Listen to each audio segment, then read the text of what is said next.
Good morning and welcome to July. We are starting to feel the summer weather here in Southern California. There's going to be quite a bit of heat buildup in the coming weeks. And I thought perhaps now it's kind of a good time to take a look at the pond and show you guys, or give you guys a little bit of an update. Um, as you can see inside my pond right now, the water has cleared up. In my previous video, I mentioned that I was hoping the water would stay green a little bit soon, a little bit longer, but it cleared up, and I don't have a problem with it. I mean, most people would be very happy with clear water. I can see the fish a lot better. As you can see, there's a lot of fish in this pond right now, a lot of fish. The growth has been good. I'm feeding a lot of food every day.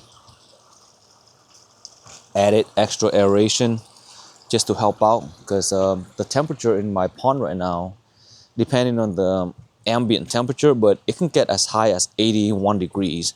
Right now, overnight, actually this thing is not reading correctly, so I'm not even going to trust it. But during the daytime, it can maintain 80, goes all the way up to past 81. Even there were brief periods where it can hit 82, which is actually quite warm. Well, it's not too warm, but it's warmer than normal, obviously. So extra aeration would really help. The lack of update, honestly, has been because we've been quite busy with stuff. Let me just show you a little bit back here. So we've been working in this area to kind of make it look nicer. Notice how we got the giant, thick granite steps here along this path. It kind of just waves a little bit. It's really a path that just leads to the end, and on the side we've been putting in a lot of soil, well, actually good like compost to plant. We got the Japanese maples here, my old Ming Aurelia tree, it's hopefully gonna grow. I got the June plume, or amberella as they call it. This is like a very sour fruit, green fruit, tropical fruit. Usually they pickle them with sugar. Tastes really good. But yeah, this part we've been working on that, and I'm gonna just go across my back house so you can see why it's been kind of busy. So we've been clearing stuff up, and I got some woodworking project going on there as well. So that's taking a while. So we're cleaning things up. There was a major upgrade or change I did in the pond plumbing. So I'm gonna show you, well, just the small pond right now. All the little fish are growing out. The tamasaba is growing out. Okay, so when I first started this pond, I was utilizing a lot of the pond waste, the koi poop, and let it go around the yard. But after a while, I realized it was getting out of control. The smell was bad. It was water, it was wet, and it was just too much, because at times when things gets flooded, water would just come out, so there's nowhere for it to go. So it was in different areas of the yard, and got tired of it. So I used to have a koi toilet down here too, on this side for the big pond, and I took that out, took the plumbings out on this one, redirected the waste. So look at this right here. So this is actually the waste outlet now, and I know it's got smaller, but because I need it so I can wrap it around. So just see this waste right here, comes all the way back, and now I'm gonna hop down real quick. So the waste for the big pond is going along this pipe here, all the way out to the back here. It's on it's on an incline, but not too steep. Along the way, I kind of put openings here in case I need to clear things out. I've even put some valves down here in case I wanted to get that waste water into the plant here, but I've tried it once and it was really smelly. So this one goes and snakes all the way across the back. Then it goes down there and the pipe continues here, right? It continues all the way here. Goes all, so I put the pipe all the way down here and along here. I'm gonna walk all the way down. All right, so now my koi toilet is in this section, and this section no longer gets flooded for the most part. We've just decided to kind of like keep the edible vegetables here where we can manage it because it'll be easier. Easier for my wife to kind of just come and water this area and pick whatever she needs to pick so that, you know, she doesn't have to go all over the yard doing stuff. But the koi toilet is here. So the koi toilet is still the same. Before it was serving the function of just the small pond, but now it's working for the big pond as well. I also redid the plumbing here, brought it all the way back there. There's a bunch of valves back there. I'm gonna walk over there after I show you the toilet right here. But yeah, so the koi toilet is like that. So now I have a strainer here, but this basket, I drill more holes so that only the small stuff comes out. And then notice how there is a pump down there. So that is a float valve pump. It's a sump pump. So the water gets pumped here into this flexible pipe here. And it just goes down and out into the drain. So now, back here, you don't really get that fish poop stench, and it's just much more manageable. So 2 pipes went down there, everything gets pumped out. And then on this assembly here, this is just a bunch of like valve splitting system here, okay? So the main valve, when the pump is activated, this is the main valve that allows everything through. I got one open valve here, closed valve here with an opening here in case I need to drain water out, right? So this is 1.5 inch because that's the 1.5 inch flex hose that I have, so that's why I made it like that. This valve here connects, this valve here is in the open position now. This one connects to the hose that goes down the drain. So by default, everything gets blocked off, only this one opens up and water gets directed to the drain.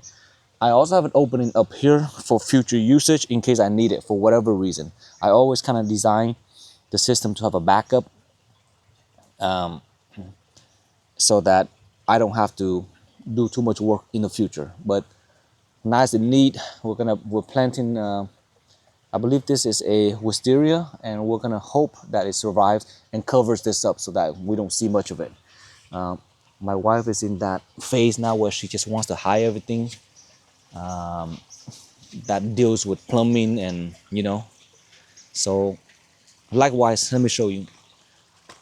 We have these Thai elephant ears, edible by the way. We use it in cuisines, but now we moved it from back there, and so it was back there before, right? So we moved it, put it here.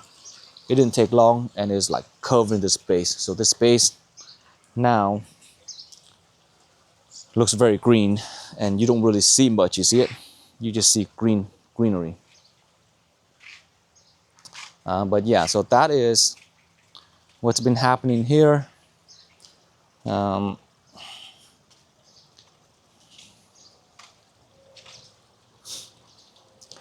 water here this is the right temperature reading now. It's actually 78 degrees. Yeah, it's around that. And fish looking very happy.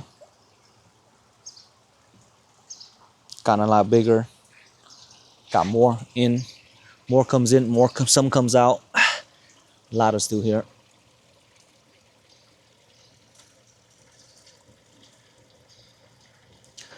The pond was green before, but it got clearer, and the change was very sudden, you know. And I'm gonna make a separate video talking about that because It's a very important point. But the gist of it is that, obviously it deals with biological filtration, and in the summer, there's things that happen that you kind of have to make adjustments, because in the summer you feed more and the water is warmer, you get so much more sun, so the algae growth is accelerated, and sometimes the biological filtration system runs out of food. That's the wrong way of saying it. The biological filtration sometimes is impacted because the pH of the water is lower. So with all the biological filtration happening in the summer, especially in the warm month with overfeeding, the water just becomes more acidic. And if you're not putting in baking soda to bring up that pH and the KH, the acidity of the water lessens the effectiveness of the biofiltration. And that's the reason why it was greener. And once I started feeding baking soda, brought up the pH, and the bio was doing a lot better. So that's how it cleared up. So that was basically it. But that's almost like an entirely different topic that we have to touch on. But for now, it's gonna be green. Even with heavy feeding, it does get a little cloudy because the food, when you're feeding a lot with this many fish, it's pretty much expected that they'll cloud up the water. But yeah, so summertime, baking soda, aeration really helps.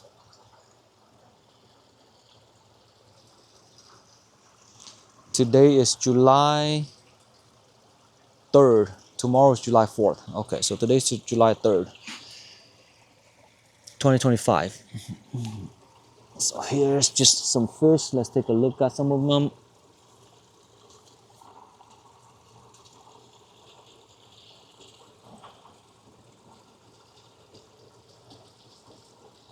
So check out this new Yamabuki or Bukashi that got into my pond right here. This one is being grown out for competition because it's a very nice fish, great body, best looking body fish in this pond by far. Long, young, 2.5 years, not even 3 years old yet, 75 cm. Crazy, right?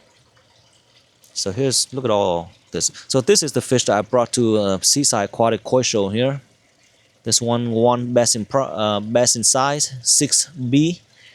So size 6, under 70 cm, category B, meaning non-gosanke. That one best in price at the Seaside Aquatic Show earlier in was it March? Was it March or May? March.